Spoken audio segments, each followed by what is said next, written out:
अब हम देखेंगे कि किसी भी मरीज को हम डिस्चार्ज कैसे करते हैं।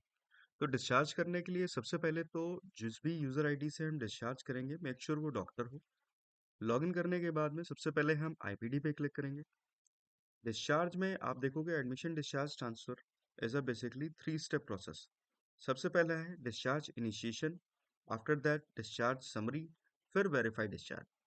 डिस्चार्ज इनिशिएशन पे जैसे ही आते हैं हमें वार्ड चूज करना होता है। तो जो भी वार्ड हमारे डिपार्टमेंट का है वो हमें दिख जाता है। यहाँ पे सर्च पेशेंट लिस्ट हमने क्लिक किया।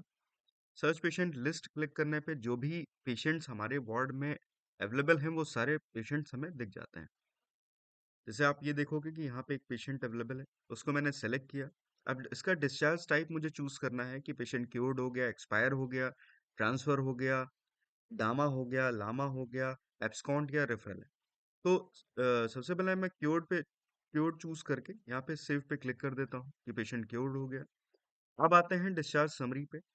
डिस्चार्ज समरी पे सेम अगेन हम पहले सबसे पहले वार्ड चूज करेंगे। वार्ड चूज करने के बाद में सर्च पेशेंट लिस्ट पे क्लिक करते हैं। सर्च पेशेंट लिस्ट पे जैसे ही हम क्लिक करते हैं वही पेशेंट जिसका डिस्चार्ज टाइप क्योर्ड था वो हमें दिख जाता है। यहाँ प्रिपेयर्ड समरी पे जाते हैं। अब यहाँ पे सबसे पहले डायग्नोसिस है, डायग्नोसिस पे हम क्लिक करते हैं।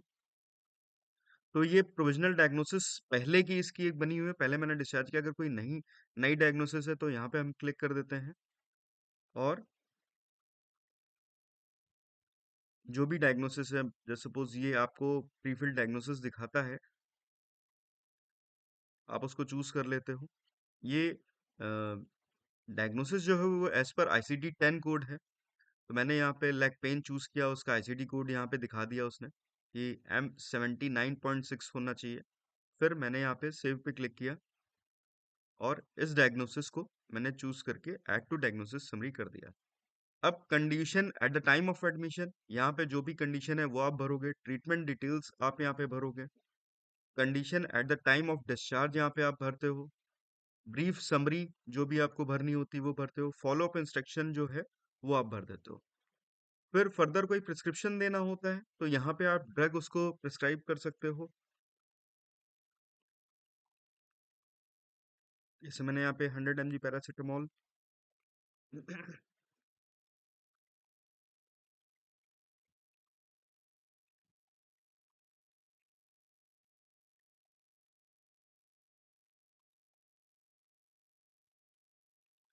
यहाँ पे आपका जो भी फ्रीक्वेंसी है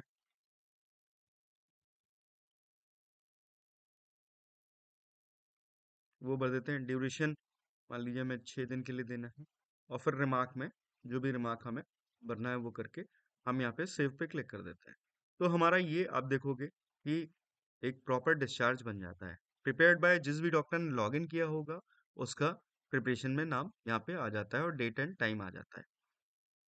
अब इसी पेशेंट का हमें डिस्चार्ज हमने बना लिया। अब इसको हमें वेरीफाई करना है। Verify basically to it's a 2 step process की अगर कुछ गड़बड़ी मान लीजिए कुछ हमने छूट गया है तो यहाँ वेरीफाई के समय हम उसको फर्दर अपडेट कर सकें। अदरवाइज हम डायरेक्टली यहाँ पे वेरीफाई पे क्लिक करते हैं और पेशेंट के डिस्चार्ज को वेरीफाई कर देते हैं। तो आप देखो कि डिस्चार्ज यहाँ पे वेरीफाई हो गया और सिंपल प्रिंट करके हम पेशेंट को दे देते हैं। धन्यवाद।